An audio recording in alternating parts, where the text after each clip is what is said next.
Estancia Iloilo is a coastal municipality in northern Iloilo known as the Little Alaska of the Philippines because of its rich fishing industry.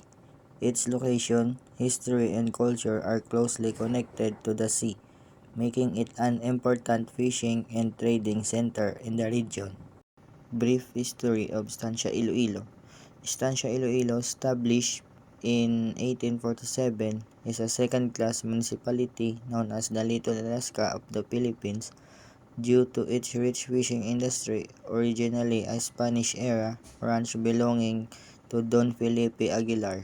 The town evolved into a premier commercial fishing hub in the northern Iloilo, serving as a trade center with a major pier. Geography of Estancia Iloilo. Estancia is located along the shores of the Visayan Sea. It has a generally flat and low-lying terrain with several coastal and island barangays.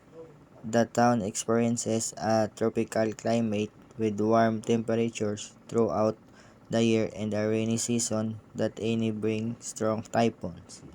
Its coastal location provides abundant marine resources, which greatly influence the lifestyle and economy of the people. History of Estancia Iloilo. Estancia began as a Spanish ranch known as an estancia during the Spanish colonization of the Philippines. It started as a small fishing settlement and later grew as more people were attracted by the rich fishing grounds. In 1917, during the American colonial period in the Philippines, it became an independent municipality. The town also experienced hardship during World War II and natural disasters like Typhoon Haiyan Yolanda, which affected its development. Culture of Estancia Iloilo. The culture of Estancia reflects its strong connection to the sea. Most residents speak Hiligaynon and practice Roman Catholic traditions. Festival and religious celebrations are important parts of community life.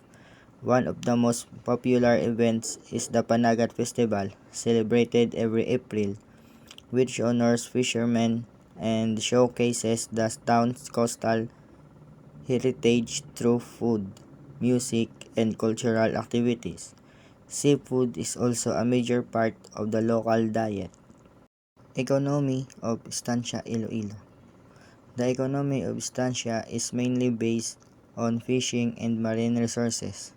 It is widely known as the Alaska of the Philippines due to its high fish production.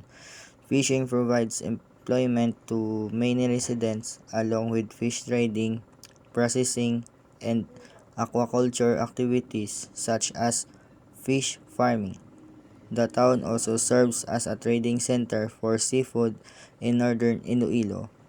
However, the economy can be affected by weather conditions and environmental change. Estancia Iloilo is a town shaped by its coastal environment. Its geography provides rich marine resources. Its history shows steady growth from a small settlement to a fishing hub, and its cultures reflects strong tradition and community spirit. Despite